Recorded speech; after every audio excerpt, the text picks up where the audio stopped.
सबसे पहले यहाँ पे उपस्थित जितने भी हमारे आज के गेस्ट है जो मंच पर आसीन है, साथ में इस कार्यक्रम में शामिल हुए सारे लोगों को मेरा जय भीम। मुझे 30 मिनट का वक्त दिया गया है और अभी क्योंकि मेरे ख्याल से सभी लोग खाने के बाद यहाँ पे उपस्थित है, तो मैं कोशिश करूँगा कि नींद ना आए आपको और बहुत कम शब्दों में अपनी बात रख के चाहूँगा कि अपनी बात जल्द से जल्दी खत्म भी करें। तो ये जो आज का दिन है जिसको हम याद कर रहे हैं महार सत्याग्रह को, तो एक मेरे ख्याल से इसके पहले के सत्र में जो हमारे वक्ता है, मुझे यकीन है कि उन्होंने उसके बारे में उसका जो एक ऐतिहासिक उसका जो महत्व है और खास करके हिस्टोरिकल इवेंट को किस तरीके से रहा उसके बारे में चर्चा की होगी। और अमूमन हम सभी को मेरे ख्याल से अम्बेडकरी समाज में महार सत्याग्रह के बारे में अमूमन छोटी मोटी जानकारी सभी को होगी, ऐसा मैं मानता हूँ। और उसी आधार पर मैं अपनी बात रखूंगा कि मैं बहुत ज़्यादा इतिहास में नहीं जाऊंगा, लेकिन क्योंकि महार सत्याग्रह को समझा कैसे जाए और खास करके आज के परिप्रेक्ष्य में हम महार सत्याग्रह को कैसे समझते हैं, तो मैं महार सत्याग्रह को केवल एक सत्याग्रह की तरह नहीं देखता हूँ। अगर आप किसी भी आधुनिक राज्य या इसको हम आज के तारीख में नेशंस कहते हैं, उसके परिप्रेक्ष्य में अगर महार सत्याग्रह को देखेंगे तो मुझे लगता है भारत में पहला सिविल राइट मूवमेंट जो है वो महार सत्याग्रह से स्टार्ट हुआ। वो सिविल राइट इसीलिए भी है, 1927 में महार सत्याग्रह होता है और 1930 में दांडी यात्रा होती है जो गांधी निकालते हैं। लेकिन गांधी जो दांडी यात्रा है उसको एक तरह से सिविल डिसोबीडियंस या फिर सिविल राइट मूवमेंट के इस पूरे परिप्रेक्ष्य में देखा जाता है। अगर आप किताबें, स्कूल की किताबें या फिर जो भारत का इतिहास है, आधुनिक भारत का इतिहास, खास करके आजादी का जो इतिहास है, मैं जेएनयू में मेरा पीएचडी हुआ है और मुझे बड़ा आश्चर्य हुआ कि जब हमने देखा कि 1930 का दांडी यात्रा जो है, जो अंग्रेजों के खिलाफ था, एक कॉलोनियल पावर जो है बाहर से सत्ता आई उसके खिलाफ था, उसके बारे में बहुत कुछ लिखा गया है।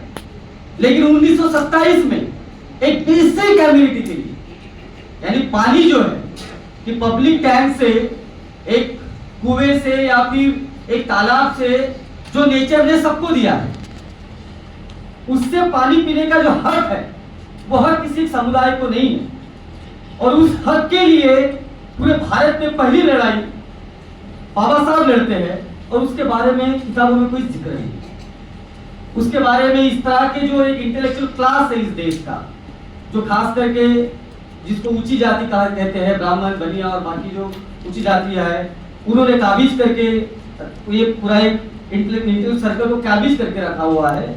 ये लोग वहां पे आसीन हैं, लेकिन इन्होंने कभी महार सत्याग्रह को एक बड़ा भारत का सत्याग्रह इस तरीके से नहीं देखा है। और इसीलिए मैं ये समझता हूं कि Mahar Satyagraha and not just for the earlier untouchables, जिनको पहले अछूत कहा जाता था, केवल उनके हक के लिए नहीं, लेकिन भारत का जो सामाजिक स्ट्रक्चर है, जब भारत एक देश जब हम कहते हैं, उसके परिप्रेक्ष्य में महार सत्याग्रह जो है भारत का पहला सिविल राइट मूवमेंट है। और इसीलिए जब हम महार सत्याग्रह की बात करते हैं तो केवल उसको पहले के जिन्हें अछूत कहा जाता था उनके अधिकार के परिप्रेक्ष्य में नहीं कर सकते, लेकिन भारत के समूह एक जो सोशल स्ट्रक्चर है उसके परिप्रेक्ष्य में मुझे लगता है कि उसकी हमको उसका विश्लेषण उस तरीके से करना चाहिए।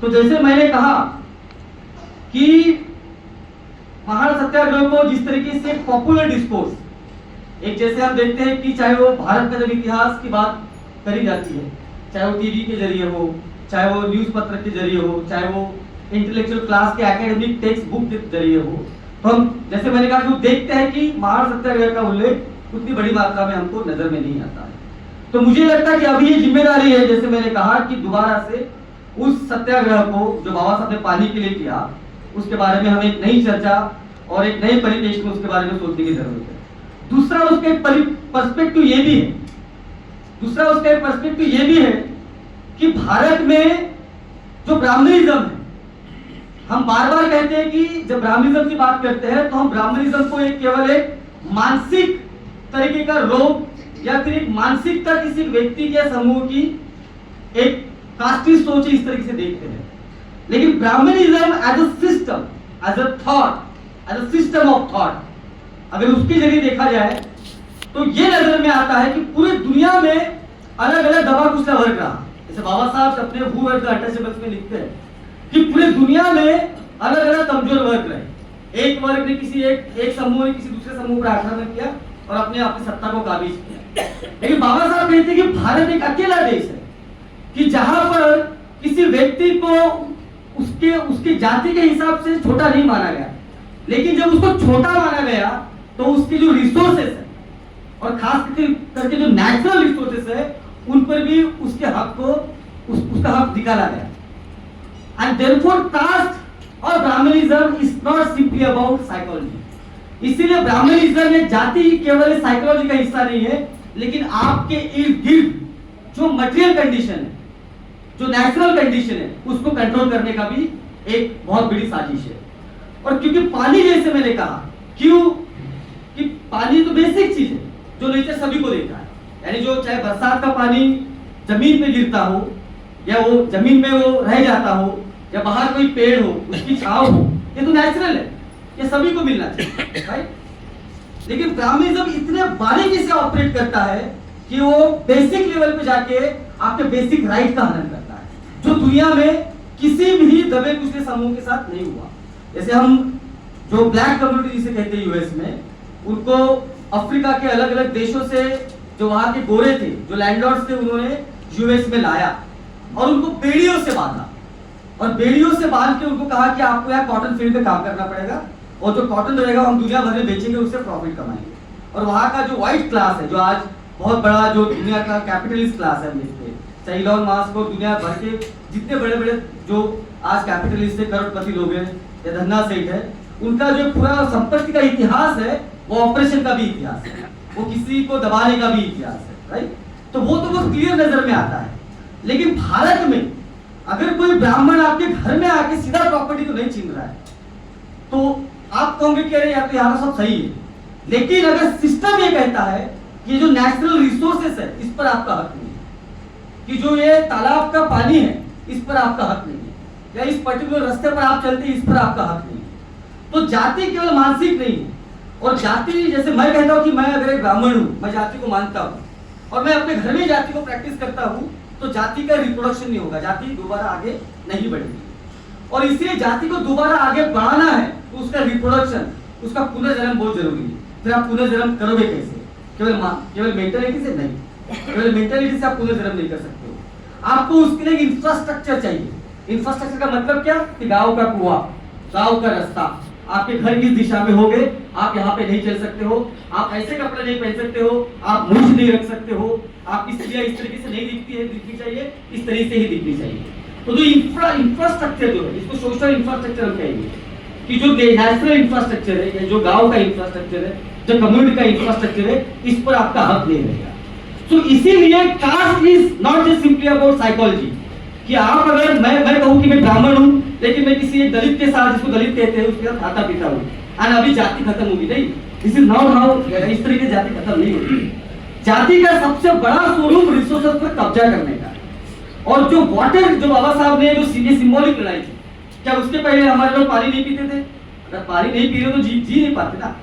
यानी वो 14 पेड़ा तक आ रहे, इसका मतलब पानी पी रहे थे, लेकिन हम वही पानी पी रहे थे जो सो कॉल्ड समुदाय का पानी नहीं, जो पब्लिक टैंक नहीं, जो पब्लिक में अवेलेबल नहीं। तो कौन सा पानी पी रहे? तो जैसे तैसे आसपास जो भी पानी उनको मिल रहा है उस तरह का वो पानी पीते थे। हो सकता है वो पानी अच्छा भी ना हो, राइट।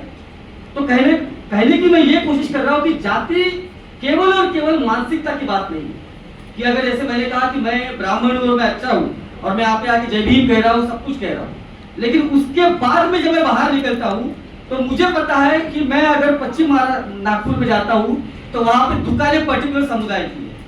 मुझे पता है मैं जब यूनिवर्सिटी कैंपस में जाता हूँ तो पर्टिकुलर डिपार्टमेंट पर्टिकुलर लोगों के हाथ में है। मुझे पता है कि इस देश का रिजर्व बैंक से लेके जो तमाम तरह की इनफॉर्मल और फॉर्मल इकोनॉमी है, उसमें जो काबिज करके लोग बैठे हैं वो किसी पर्टिकुलर जाति के लोग हैं। तो मेरा आपके साथ अच्छा होना या आपका मेरे साथ अच्छा होना, ये केवल एक पल भर के लिए राहत है। और इसीलिए आजकल लोग ये डिस्कोर्स करते हैं, ये बात करते हैं, अरे जाति कहाँ रहेगी? अब तो देखिए इंटरकास्ट मैरिज हो रही है, अब तो देखिए हम आपके साथ मिल बैठ के खाते पीते भी है। तो जाति तो नहीं रही। तो फिर अगर जाति नहीं रही क्योंकि आपका बिहेवियर चेंज हो गया, तो फिर प्रॉब्लम कहाँ रही? फिर क्यों भारत सरकार के आंकड़े ये कह रहे हैं कि भारत में सबसे ज्यादा जो एजुकेटेड लोगों के बीच में अनएम्प्लॉयमेंट है वो सबसे ज्यादा एससी एसटी में क्यों है? ये आंकड़े क्यों बता रहे हैं? आंकड़े ये क्यों बता रहे हैं कि भारत में सबसे ज्यादा कुपोषण एससी और एसटी समाज के अंदर है?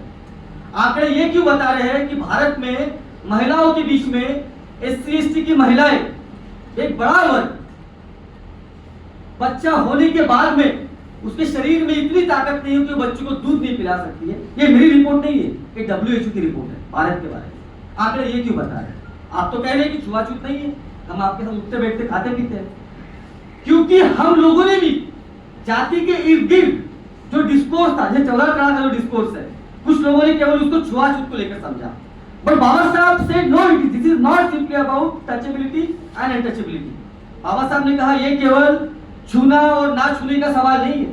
This question is about our rights on the natural resources, जो नेचर ने सबको बराबर दिए। Now this is a time, अभी ये वक्त आ गया है कि हम जाति के विमर्श को कहां लेके जाना चाहते हैं। क्या हम जाति के विमर्श को वही छुआछूत के विषय में, टचेबिलिटी और अनटचेबिलिटी में रखना चाहते हैं, या हम जाति के विमर्श को रिसोर्सेज और इकोनॉमी के रेल में देखना चाहते हैं? क्योंकि 90 के बाद में भारत का जो इकोनॉमिक स्ट्रक्चर है वो चेंज हुआ है, और इसीलिए 14 करोड़ का जो बाबा साहब का संघर्ष है पानी का हक का, नेचुरल रिसोर्सेज के ऊपर, वो आज के परिप्रेक्ष्य में यदि मैं देखता हूं तो मुझे नजर में आता है कि वो जो सिंबॉलिक डिस्कोर्स था या जो बाबा साहब का 14 करोड़ को लेकर जो कहना था, वो आज के इस तारीख में, आज के इस वक्त में बहुत जरूरी है ये समझने के लिए कि आज भी इस देश में नेचुरल रिसोर्सेज के ऊपर, चाहे नेचुरल रिसोर्सेज यानी जमीन, नेचुरल रिसोर्सेज यानी इस देश की जो संपत्ति है जिसको हम नेशनल कैपिटल कहते हैं, इस देश का जो रेवेन्यू जनरेट हो रहा है वो किन लोगों से हो रहा है, राइट? इस देश के जो इंस्टीट्यूशन, चाहे वो सरकारी इंस्टीट्यूशन हो चाहे प्राइवेट इंस्टीट्यूशन हो, इस देश में किन लोगों का कब्जा है। और आंकड़े ये कहते हैं कि अभी एक थॉमस पिकेटी जो एक बहुत बड़े इकोनॉमिस्ट है, ग्लोबल इकोनॉमिस्ट है, उनका प्रोजेक्ट ये कहता है कि भारत में जो वेल्थ इनइक्वालिटी है, संपत्ति का जो विभाजन है, वो जाति के आधार पर है। वो ये कहते हैं कि इस देश में ब्राह्मण और बाकी अपर कास्ट है, भारत में एवरेज यानी 60% से ज्यादा की संपत्ति जो उनके पास है, और भारत का जो सबसे बड़ा वर्ग है जो संपत्ति को बना रहा है अपने मेहनत से, वो एससी एसटी और ओबीसी समाज से आता है, खास करके उस ओबीसी समाज से आता है जिनके पास जमीन नहीं रही हुई, जो कुम्हार है, जिसका चला गया, जो आपका बुनकर जो अभी बुन के अपना कमा नहीं सकता है, वो आपका चौकीदार है, वो आपका साफ सफाई करने वाला है, इस तरह का जो वर्ग। क्योंकि भारत की जो इकोनॉमी वो फॉर्मल इकोनॉमी नहीं है, भारत की 90% से ज्यादा इनफॉर्मल इकोनॉमी। इसका मतलब क्या है? इनफॉर्मल इकोनॉमी का मतलब है कि आपके घर में जब कोई काम वाली साफ सफाई के लिए आती है तो सरकार ने दिया हुआ आपके पास कार्ड नहीं है कि एक काम साफ सफाई करने वाले को सरकार के हिसाब से आपको इतनी तनख्वाह देनी पड़ेगी। आप क्या करते हैं, हम लोग क्या करते हैं, निगोशिएट करते हैं कि नहीं आपको 400 रुपए महीना देंगे, आपको 500 देंगे, राइट? तो दिस इज इनफॉर्मल इकोनॉमी। अभी इस इनफॉर्मल इकोनॉमी में जो लेबर एक्सप्लॉयटेशन किसका हो रहा है, वो सबसे ज्यादा लेबर जो है वो एससी एसटी ओबीसी का है। एक छोटा सा वर्ग है हमारे में से जो पढ़ा लिखा, जो 60-70 के दशक में आरक्षण लिया, जो क्लर्क बना, बाबू बना, इंजीनियर बना, जो कुछ बना, उसके बाद में 90 के बाद में सरकारी संस्थाएं खत्म होने लगी धीरे धीरे, और आज के इस तारीख में सरकारी संस्था ऑलमोस्ट नहीं रही। तो आपका जो एजुकेशनल इंस्टीट्यूशन थे सरकारी वो खत्म हो गए। जैसे मैं जब जेएनयू में पढ़ा तो मेरे साल का केवल 150 रुपए पड़ा। क्यों? क्योंकि वो केंद्र सरकार से वहां पे बजट आता था। लेकिन इस तरह की जब संस्थाएं आप जब बंद कर दोगे तो गरीब का बच्चा, किसी मजदूर का बच्चा, वो इस तरह के सेंट्रल यूनिवर्सिटी में पीएचडी नहीं कर पाएगा, उसको वो किताबें नहीं मिलेगी जो मुझे मिल पाई, जो पूरे दुनिया में पढ़ी जाती है, जो यहाँ नागपुर यूनिवर्सिटी में हो सकता है अवेलेबल भी ना हो, क्योंकि वाइस चांसलर को लेना देना नहीं, क्योंकि बच्चे पूछते भी नहीं, क्योंकि टीचर पढ़ाता भी नहीं, क्योंकि टीचर 40 लाख रुपए देकर नौकरी करता है, वो नॉलेज के हिसाब से नहीं लगाया हुआ, पैसे के हिसाब से लगा हुआ।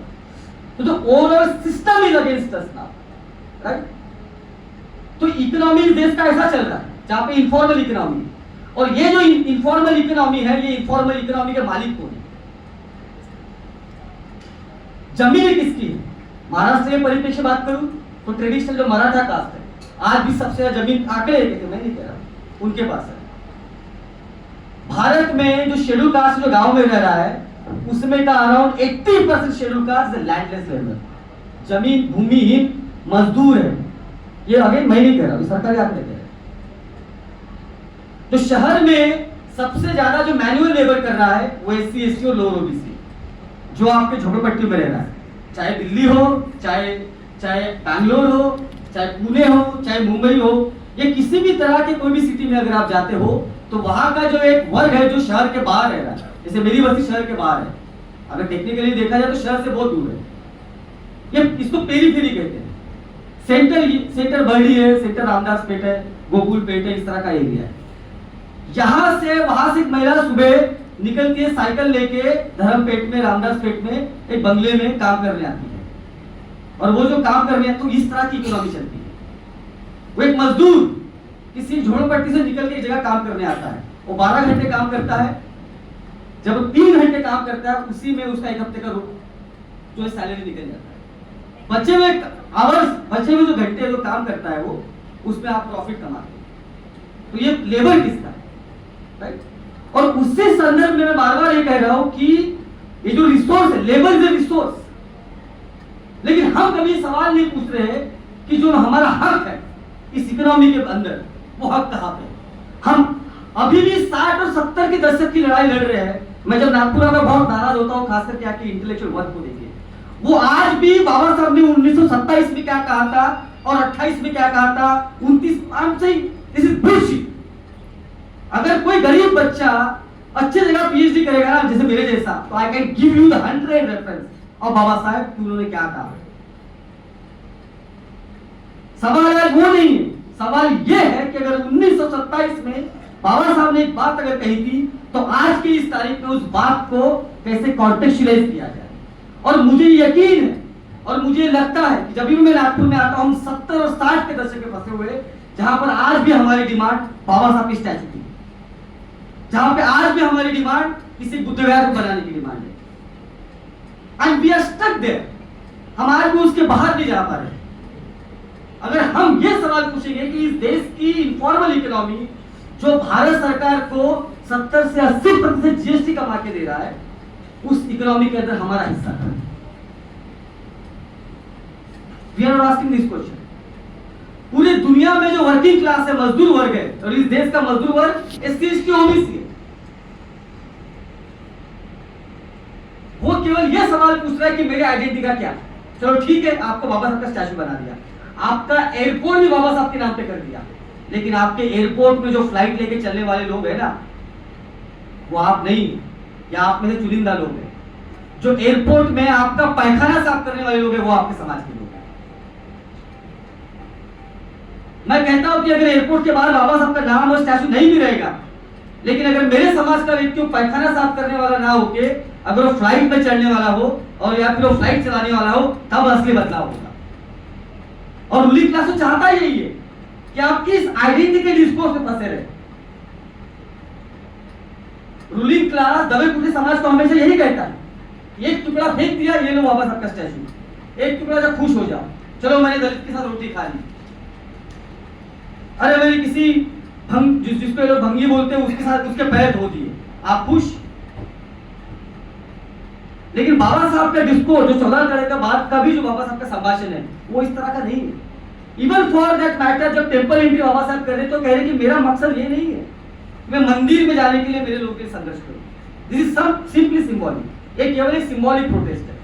मेरा रियल मकसद तो यह है कि मेरे लोगों को जाति के आधार पर सामाजिक, आर्थिक और सांस्कृतिक जो उनका वाला बहिष्कार हुआ है, उस लड़ाई को मैं कैसे दोबारा छेड़ूं, कैसे मैं लोगों के जहन में वो बात डालूं कि this is not about temple, ये केवल एक मंदिर के बारे में बात है, या आपके पूरे ऐतिहासिक जो आपका जीवन रहा हुआ है और जो आपका ये जो आपकी स्थिति है इसके बारे में, और इसको कैसे दूर किया जाए। तो आखिरी की 2 बातें मैं कहूंगा और फिर अपनी बात को विराम दूंगा। मेरे ख्याल से आई डोंट नो मेरा अभी कितना टाइम बाकी है अभी।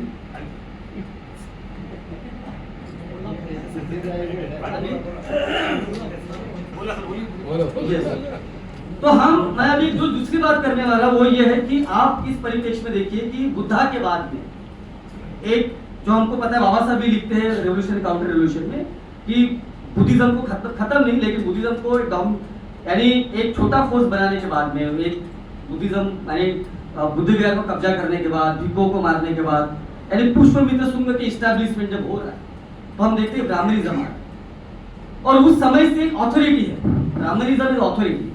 तो ब्राह्मणिज्म में देयर इज नो ह्यूमन। जो ब्राह्मणिज्म है उसमें ह्यूमन का कॉन्सेप्ट नहीं है, मानव का कॉन्सेप्ट नहीं है। तो देयर इज भू देवता and then there is untouchable. एक भू देवता है जो जमीन का देवता है, अल्टीमेट ऑथोरिटी। जैसे अगर इस्लाम की बात की जाए, अगर मैं धर्म की बात करूं, या क्रिश्चियनिटी की बात की जाए, या जूडिज्म की बात की जाए, दुनिया में जो पॉपुलर रिलीजन की बात की जाए, उनमें यह है कि ultimate authority is in for मुस्लिमों के लिए अल्लाह है, फॉर क्रिश्चियन जीसस क्राइस्ट। लेकिन ब्राह्मणिज्म में कोई एक भगवान जो है ऑथोरिटी नहीं, अल्टीमेट ऑथोरिटी कहीं बाहर नहीं, कहीं दूर नहीं, आपके आसपास है, वो है ब्राह्मण। इसलिए ब्राह्मण को भू देवता कहा जाता है।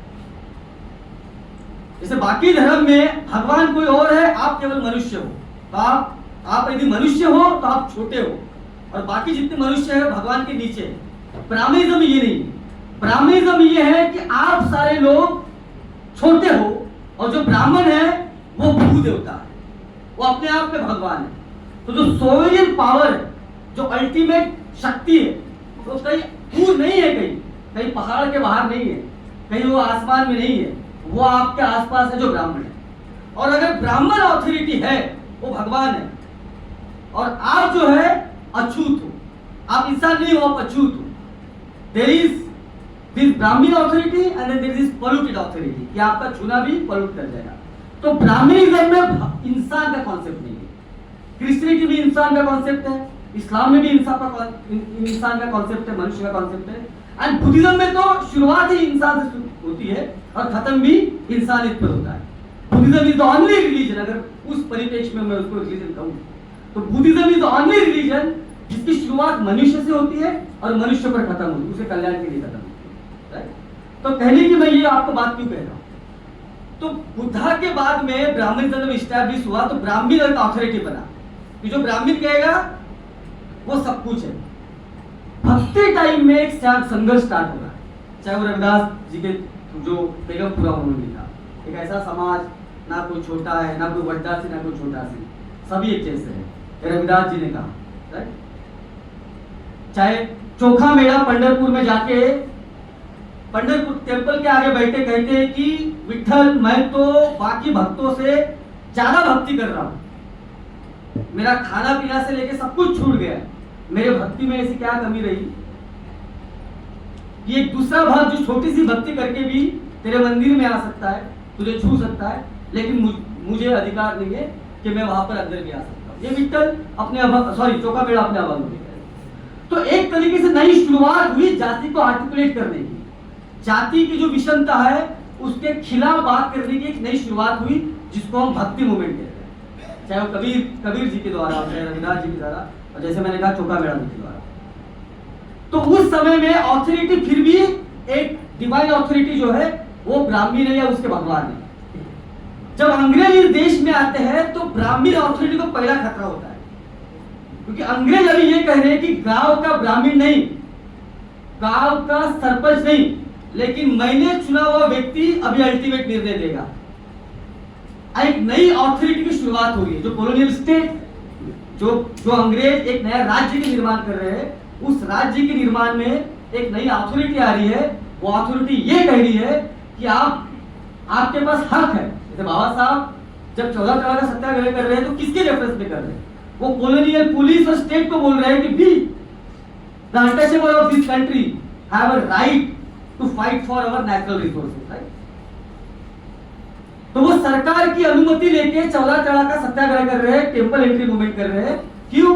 क्योंकि अभी नया स्टेट आया हुआ है जो ये कह रहा है, पश्चिम से आया हुआ, वो ये कह रहा है कि हर व्यक्ति को हक है पानी पीने का पब्लिक टैंक से। उस अथॉरिटी का इस्तेमाल करके बाबा साहब इस प्रोटेस्ट को कर रहे हैं, और ऐसे अनेक प्रोटेस्ट पंजाब में होते हैं, मंगूराम जी करते हैं, एमसी तमिलनाडु में करते हैं, और तमाम भारत के अंदर जोगिंद्रनाथ मंडल पश्चिम बंगाल के अंदर करते हैं, और तमाम पूरे भारत के अंदर शेड्यूल कास्ट के अलग अलग लीडर अब अपनी मूवमेंट अंग्रेजों के टाइम पे शुरुआत करते हैं।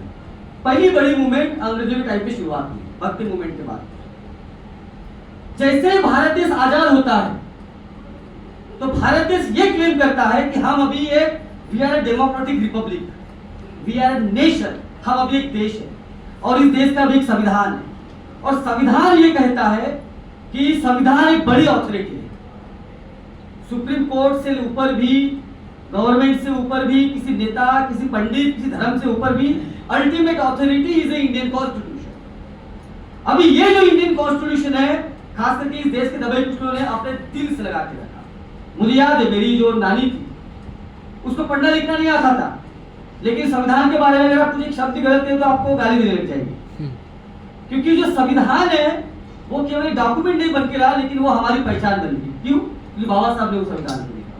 तो जिनको पढ़ना लिखना भी नहीं आता वो भी उस संविधान को गले लगाते हैं। लेकिन उसमें मुझे एक चीज नजर में आती है कि जो पढ़ा लिखा वर्ग है उसने संविधान को गले तो लगाया, लेकिन साथ ही साथ उसने संविधान के बहाने कुछ बातें पूछना नहीं चाहिए। जो इस देश का सत्ताधारी वर्ग है उसने क्या किया, उसको पता है कि संविधान has become the emotional issue. Bharat का संविधान है वो आपके लिए एक इमोशनल इशू बन गया है।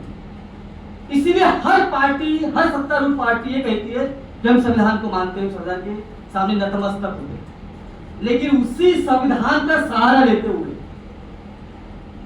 उसी संविधान का सहारा लेते हुए, उसमें अमेंडमेंट करते हुए एक नई मूवमेंट इस देश के सत्तारूढ़ वर्ग, जो इस देश का मैं खुले रूप से कहता हूं ब्राह्मण, बनिए और बाकी अपर कास्ट है, जो हर पार्टी में एकदम बड़े पोजीशन पे है, हर एजुकेशन इंस्टीट्यूशन को काबिज करके बैठा हुआ, अपनी इकोनॉमी को काबिज करके बैठा हुआ है।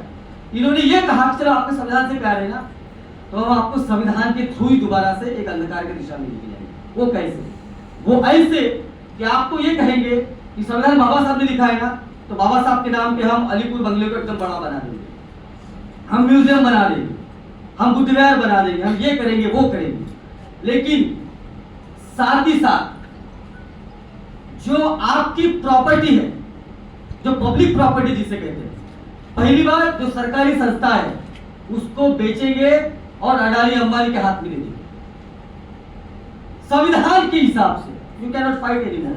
आप नहीं कह सकते कि गलत है, क्योंकि संविधान ये कहता है कि यह ऐसा हो सकता है, तो उस तरीके से वो कर रहे हैं। जो बड़ी बड़ी आदिवासी की जमीन है वहां पे हम लोग माइनिंग करेंगे, और वो माइनिंग सरकार नहीं करेगी, वो अडानी करेगा, अंबानी करेगा। और जो अडानी अंबानी के फैक्ट्री में, उनके बिजनेस में जो सबसे बड़ा नौकरी पे लोग रहेंगे वो भी बामन, बनियर, वाकिया प्रकाश रहेगा। बस 2 मिनट। और जो मजदूर रहेगा, जो उनकी रिफाइनरी में मजदूर है, जो काम करते करते मर गया, उसको वही दफन कर देंगे, वो एससी एसटी ओबीसी समाज का है। तो कहने की मैं ये कोशिश कर रहा हूं आपको कि जो संविधान हमको फॉर्मली हमको अनुमति देता है कि हम सब फ्री है, हम सब फ्री है जीने के लिए, लेकिन आज के इस तारीख में उसी संविधान का इस्तेमाल करके इस देश का सत्तारूढ़ समाज ये कह रहा है आप फ्री तो हो। फॉर इंस्टेंस, आप फर्ज कीजिए मैं एक गरीब का लड़का ये सपना देख सकता हूं कि मैं भारत के सबसे उच्च संस्थान आईआईटी में पढ़ सकता हूं, और अभी मुझे मेरी जाति के हिसाब से कोई रोक नहीं सकता है, कोई नहीं रोक सकता है। लेकिन ये फ्रीडम है मेरा, और संविधान मुझे फ्रीडम देता है। लेकिन सबसे छुपी हुई बात यह है कि वो झोपड़पट्टी का बच्चा वहां पहुंच ही नहीं सकता है, क्योंकि उसको वहां पहुंचने के लिए अच्छा एजुकेशन चाहिए, उसके घर में दाल रोटी चाहिए, और आज के तारीख में सबसे ज्यादा रुपया चाहिए ट्यूशन पे देने के लिए। तो उसने जो बचपन में सपना देखा वो सपना पूरा नहीं हो सकता। So we are a nation, Bharat एक आजाद देश है without justice. We are a nation, we have a freedom but we don't have a justice, and therefore मुझे हमारे पास आजादी है लेकिन न्याय नहीं है। न्याय क्यों नहीं है? क्योंकि गरीब का बच्चा भी सपना देख सकता है, अमीर का बच्चा भी, दोनों सपने देखने के लिए आजाद है, लेकिन सपना पूरा करने के लिए दोनों आजाद नहीं है, तो इसलिए जस्टिस नहीं है। और आज की लड़ाई जो बाबा साहब का 14 कड़ा में सत्याग्रह है, मुझे उस लड़ाई की याद दिलाता है कि तब आपको आजादी नहीं थी पानी पीने की, तो बाबा साहब ने संघर्ष किया, और बाबा साहब ने कहा कि कल जाके आपको आजादी मिल जाएगी कि आप पानी पी सकते हो, लेकिन आपको न्याय मिलेगा कि नहीं मिलेगा उन लोगों से जो सत्तारूढ़ समाज है। और फिर बाबा साहब का बीबीसी का इंटरव्यू देखिए। बाबा साहब का जो पहला इलेक्शन खत्म हो जाता है उसके बाद में बाबा साहब बीबीसी को बहुत बड़ा इंटरव्यू दे और वेरी इंटरेस्टिंग इंटरव्यू जो बाबा साहब उस समय बीबीसी को दे रहे हैं। और बाबा साहब उसमें यही कह रहे हैं कि मुझे यह लगता है कि ये जो पॉलिटिकल डेमोक्रेसी है भारत की, ये डेमोक्रेसी फेल है, क्योंकि यहाँ पे सामाजिक लोकतंत्र नहीं है, सामाजिक सोशल डेमोक्रेसी नहीं है, यहाँ पे आर्थिक डेमोक्रेसी नहीं है। और मुझे ये लगता है कि मेरे लोग ये जो राजनीतिक डेमोक्रेसी है, पॉलिटिकल डेमोक्रेसी, इसके खिलाफ खड़े होंगे। किस आधार पर खड़े होंगे? आर्थिक डेमोक्रेसी के लिए और सामाजिक democracy. But unfortunately I must say कि हमारा पढ़ा लिखा वर्ग और इंटेलेक्चुअल वर्ग, हमने केवल और केवल ज्यादातर राजनीतिक डेमोक्रेसी को महत्व दिया और हमने थोड़ा बहुत सांस्कृतिक डेमोक्रेसी को महत्व दिया कि चलो बुद्धिज्म है तो हम निरीक्षण कर लेते हैं सैटरडे संडे। तो एक गरीब आदमी जो 18 घंटे काम करता है वो नहीं कर पाएगा, उसका बदन दर्द करता है, वो मेडिटेशन नहीं कर पाएगा। उसके लिए एक नया बुद्धा हमको देना पड़ेगा जो बाबा साहब बुद्ध और कार्ल मार्क्स ने। तो मेरे लिए बुद्धा का जो मतलब है बुद्धिज्म का, दुख का मतलब मेरे लिए केवल मानसिक दुख का नहीं है। तो गरीबी जो है जिसमें एक व्यक्ति का पेट जल रहा है भूख से, वो मेरे लिए दुख का है। ये बाबा साहब बुद्ध और कार्ल मार्क्स में लिखते हैं अपने काठमांडू के जो भाषण था की किताब के रूप में हमारे सामने। लेकिन अनफॉर्चुनेटली हमने बुद्धिज्म को भी बहुत कम कर दिया, क्योंकि हमारा पढ़ा लिखा वर्ग जो है उसकी रोजी रोटी पूरी हो गई, तो उसने अपने केवल मानसिक इसलिए उसने आग लगाया। ये बुद्धा से लुक इनसाइड, तो हमने आग लगा के लुक इनसाइड किया। लेकिन लुक इनसाइड करने का मतलब बुद्धा ने ये भी कहा, वंस यू लुक इनसाइड, जब आप अंदर भीतर देख लेते, जब आप अपने भीतर झांक देते हो और भीतर से अपने आप को अच्छा करने की कोशिश करते हो, तो आप आंख खोल के आगे भी देखते हो कि मेरे घर के आगे एक ऐसा भी घर है जिसके घर में ना रोजी ना रोटी है, और मैं उसके लिए भी संघर्ष करूं। तो हमने उस संघर्ष को ठंडे बस्ते में डाल दिया और हमने केवल एक सांस्कृतिक संघर्ष और एक जो पॉलिटिकल डेमोक्रेसी जिसको मैं कह रहा हूँ कि किसी नेता के पीछे भागने का ही संघर्ष, या किसी के पीछे अगर अम्बेडकर लगाया तो उसके पीछे भागने, इस तरह के पूरे संघर्ष को हमने अपने आगे रखा। लेकिन जो एक बड़ा तबका है आपके समाज का, जो मैं अगेन जो आंकड़े कह रहे हैं, जो आपके समाज का शेड्यूल कास्ट और शेड्यूल ट्राइब का बड़ा तबका है जो आज भी रोजी रोटी के लिए तरसता है, उसके संघर्ष की बात करना हम नहीं चाहते, क्योंकि वो अनकंफर्टेबल बनाता है।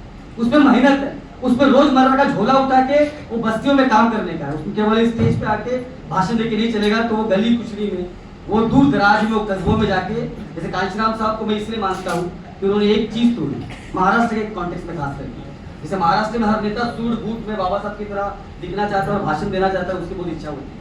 कांशीराम साहब अपना सिंपल शर्ट, एक अपनी चप्पल और एक पूरा देश घूम के आप कितने भी उनको कुछ क्रिटिसाइज करते, लेकिन you have not proved a single leader who can change the quality of this country.